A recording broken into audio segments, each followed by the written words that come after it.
একটা কথা বলি, বাদশাহ মামুন নাম শুনেছেন? বাদশাহ মামুন বিরাদর ইসলাম, এই বাদশাহ মামুনের মনের মধ্যে একটা খেয়াল জাগলো যে আমার মনের কথা যে বলে দিতে পারবে তাকে 10,000 টাকা ইনাম দেওয়া হবে। তো বাদশাহ ডাকলো উজিরকে, উজিরকে ডাকার পর বিরাদর ইসলাম বলছে, উজির তুই একটা সাইনবোর্ড লিখ, সাইনবোর্ড তৈরি কর, আর সেই বোর্ডটাতে লিখে দে যে বাদশাহ মামুনের যে মনের কথা বলে দিতে পারবে তাকে 10,000 টাকা ইনাম দেওয়া হবে। আর নিচে লাইনটাতে লিখে দে বলতে না পারলে তার মাথাটা কেটে নেবে। তো বাবা একটা বোর্ড লেখা হলো, রাস্তার ধারে নতুন একটা বোর্ড যদি লাগা হয় তো লেখা গেল সবাই পড়বে কিনা? যারা পড়তে জানে সবাই পড়বে। তো পড়ছে, ওপরে হেডলাইনটা পড়ছে, তো লেখা আছে বাদশাহ মামুনের মনের কথা যে বলে দিবে 10,000 টাকা বকশিশ দেওয়া হবে। আর নিচে লাইনটা পড়ে দেখছে বলতে না পারলে মাথাটা কেটে নেবে। বলছে ব্যাপার খারাপ, বলতেও যাবো না, মাথাও দেবো না। বিরাদর ইসলাম এই করতে পড়েও যায়, কেউ সাহস করতে পারছে না।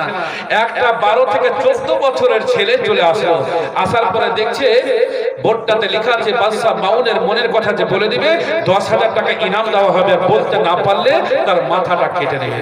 ওই ছেলেটা বলছে, এ বাদশাহ উজির শুট। বলে কি হলো? বলে তোর বাদশাহ এখানে বোর্ডে লিখেছে তার মনের কথা যে বলে দিবে 10,000 টাকা ইনাম দেবে।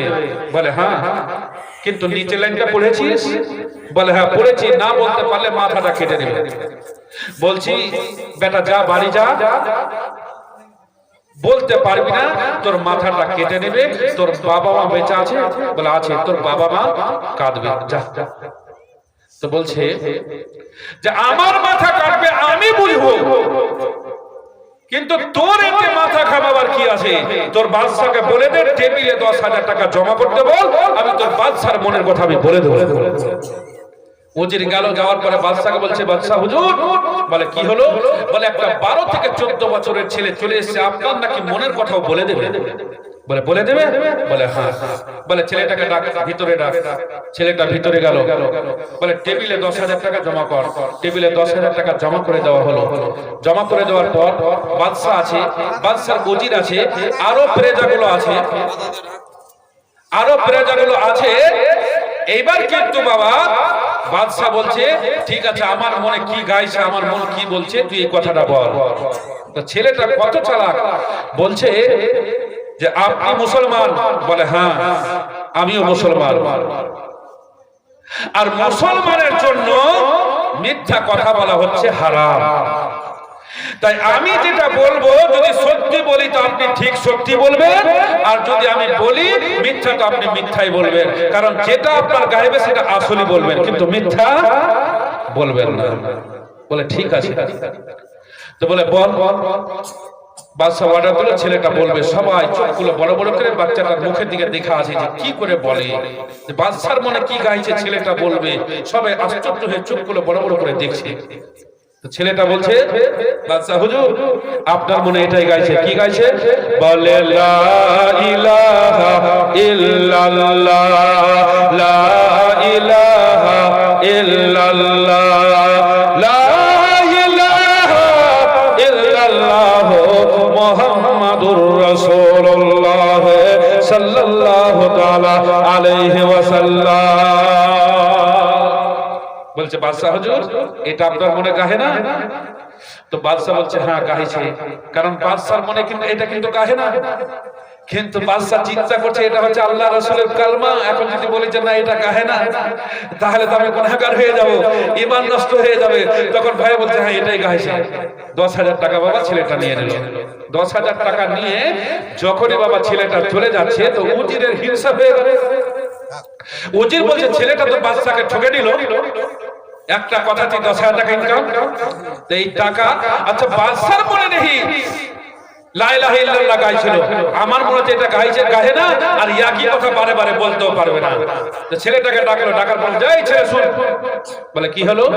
বলে বাদশার দেহি মনের কথা বলে দিলি, আমার মনের কথা বলতে পারবি? বলে হ্যাঁ পারবো, 10,000 লাগবে।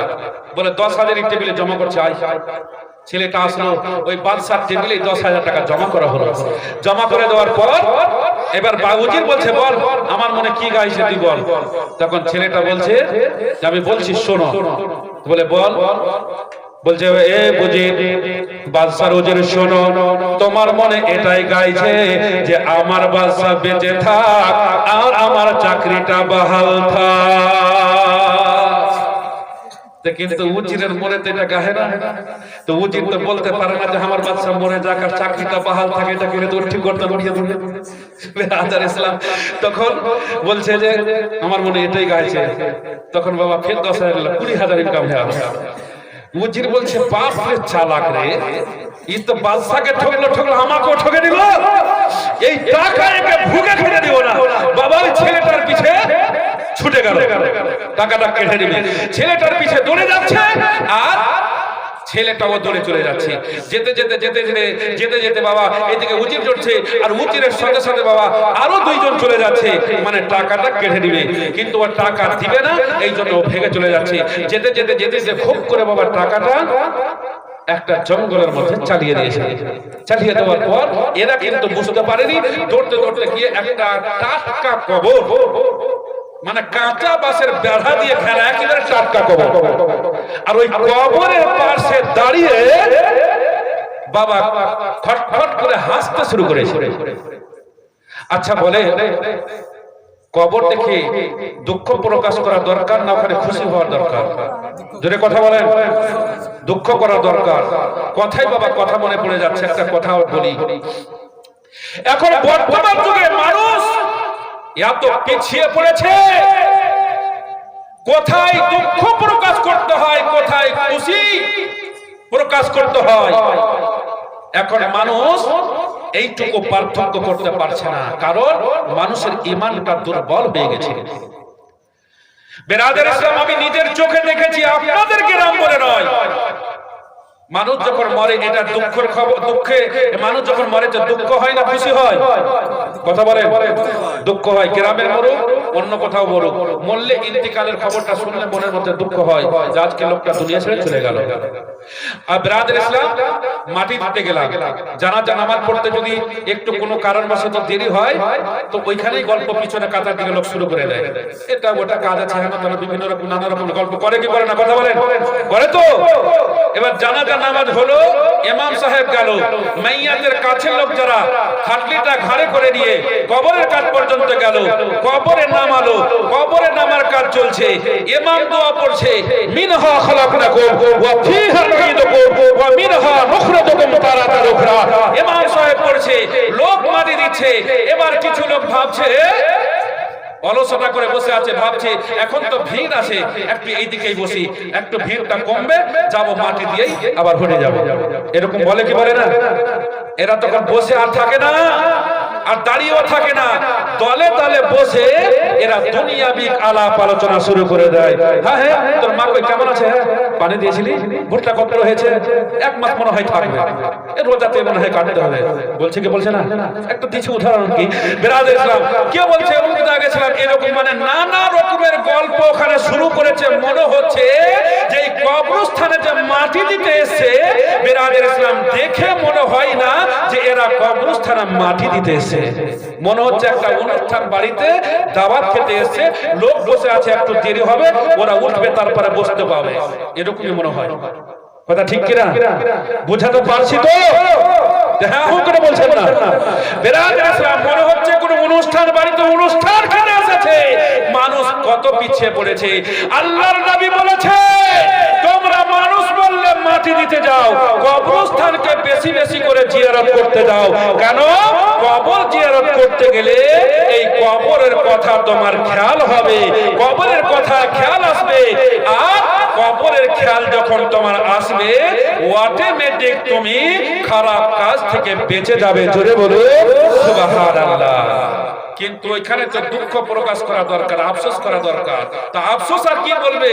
ও তো ভাবেই না যে এই কবরে আজকে মাটি দিতে এসেছি, এর মাটি দেওয়া শেষ হবে না, হয়তো আমাকে অন্য কবরে যেতে হবে, এটাই তো ভাবছে।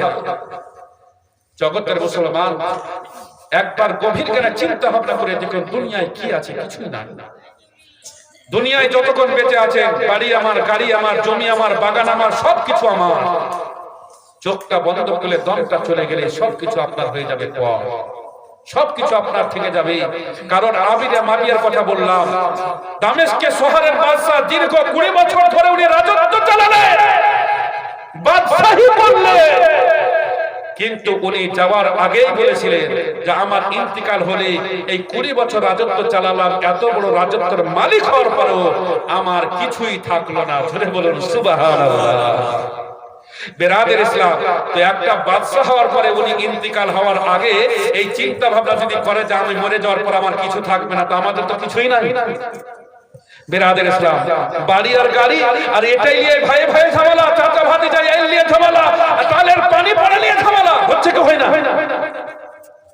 বেরাদের ইসলাম মানে এইটুকু আমার এখানে জল পড়তে দেব না, বলে এটা এখানে একটু এল চেপে দিয়েছে, আমার দিকে বেড়া লাগিয়ে দিয়েছে, এই নানা রকমের ভাবে ঝামেলা। বেরাদের ইসলাম মজ্জাজ সাহাবায়ে ইকরাম, ঝামেলা করার কোনো দরকার নাই। কেউ যদি জবরদস্তি আপনার 4 আঙুল চেপে খায়, খেতে দেন, এর হিসাব ওকে কাল কিয়ামতের মাঠে দিতে হবে। ও খেয়ে পার হতে পারবে না, ওকে জবাব দেওয়া লাগবে। বেরাদের ইসলাম মজ্জাজ সাহাবায়ে ইকরাম, তো বলছিলাম যে মানুষ যখন মরে তো বেরাদের ইসলাম আফসোস করতে হয়, দুঃখ প্রকাশ করতে হয়। আর দুঃখ যখনই করবেন কবর, হাসর, পুলসিরাত সবের কথা আপনার মনে আসবে, অটোমেটিক আপনি হারাম কাজ, নাজেজ কাজ, বেরাদের ইসলাম এই সব কাজ থেকে তখন আপনি বাঁচতে পারবেন। তো বেরাদের ইসলাম ছেলেটা এই কবরের পাশে দাঁড়িয়ে বাবা খটখট করে হাসছে। বলছিলাম তো টাকা কবরের পাশে হাসছে মানে কি, ওখানে তো কাঁদার দরকার, আফসোস করা দরকার, কিন্তু ছেলেটা খটখট করে হাসছে। এরা তখন বাবা কবরের একটু দূরে দাঁড়িয়ে গেল, দাঁড়িয়ে যাওয়ার পরে বলছে টাকা দে। বলে টাকা টাকা আমি ফেলে দিয়েছি। কোথায় ফেলে? ওইদিকে ফেলে দিয়েছি জঙ্গল। বলে চল টাকা দে। একজনা বলছে টাকা দে, একজনা বলছে এই শোন টাকা তো নিবি, টাকাও দিবে না তো যাবে কোথায়? আমরা 3 জন ওই একা, না দিয়ে পারবে? কিন্তু আমার মনের মধ্যে একটা প্রশ্ন জাগলো, কি? বলে প্রশ্ন হলো এটা যে এটা হচ্ছে একটা টাটকা কবর, এই কবরের পাশে এসে তো কাঁদার দরকার, আফসোস করা দরকার, কিন্তু ছেলেটা হাসছে কেন? হাসার কারণটা জিজ্ঞাসা কর। বলে কথা তো ঠিকই। তখন ছেলেটাকে জিজ্ঞাসা করছে, এই ছেলে এটা হচ্ছে টাটকা কবর, এই কবরটা কার? এই কবরের পাশে তো কাঁদার দরকার, আফসোস করা দরকার, তুই হাসছিস কেন? তো বেরাদের ইসলাম আরো বেশি হাসতে শুরু করেছে। তো বলছে এটা কার কবর? বলে এটা হচ্ছে আমার মায়ের কবর। বলে তোর মায়ের কবর তো আরো বেশি কাঁদার দরকার, তুই হাসছিস কেন? তো বলছে আমি এই জন্য হাসি যে 3 কথা, এই 2টা কথার বিনিময়ে আমি 20 টাকা ইনকাম করলাম 2 সেকেন্ডে, আর 20,000 টাকা ইনকাম করলাম। তোমাদের হিংসা হলো, আমার টাকা ছিনতাই করবে বলে পিছনে ধাওয়া করেছো। আমি টাকাটা বাঁচাবার জন্য জঙ্গলে ফেলে দিয়েছি, এটা আমার মায়ের কবর। আমার মাকে এসে বললাম, মা আমি 20,000 টাকা ইনকাম করলাম, কিন্তু আমার পিছে ডাকাত লেগে গেছে, টাকা ছিনতাই করে নেবে। তো এই কথা যখন আমি বললাম, তো আমার মা কবর থেকে বলছে, বলে বেটা তোর টাকা নিতে পারবে না, তোর টাকাতে নিবে তার বাপ হবে দুটা। আমার মা যখন বলছে যে তোর টাকা যে নিবে তার বাপ হলো দুটা, তো আমি হাসতে শুরু করেছি যে আমার মা মনে হয় মোরা পাগলি হয়ে গেছে। সুবহানাল্লাহ, বলছে মা মরে মনে হয় পাগলি হয়ে গেছে। আমি শুনেছি যে মা দুটো হয়, বাপ তো দুটো হয় না। তো আমার মা বলছে যে তোর টাকা নিবে ওর বাপ হলো দুটা। তো জ্ঞান থাকলে ভালো থাকলে কি দুটা বলতো? তো মরে মনে হয় পাগলি হয়ে গেছে। সুবহানাল্লাহ। এরা তখন কইছে, একজন কইছে চল টাকাটা নে। বলছে টাকা তো নিবিলে, তুই নিবিলে, আমি দেব না, কারণ আমার বাপ হচ্ছে একটাই, দুটা না। তো বলছে চল তুই লে। বলছে আমি নেব না, আমার বাপ হচ্ছে একটা, দুটা না। তোকে বলছে তুই লে। তো বলছে না আমিও নেব না, আমারও বাপ হচ্ছে একটা, আমার বাপ দুটা না। অবশেষে বাবা কেউ তার টাকা নিল না, টাকাটা ছেলে আবার ফিরিয়ে নিল। বলার উদ্দেশ্য হলো একটাই, মনের কথা কেউ বাবা কারো বলতে পারবে না, আল্লাহ এবং আল্লাহর রাসূল ছাড়া। জোরে বলো সুবহানাল্লাহ।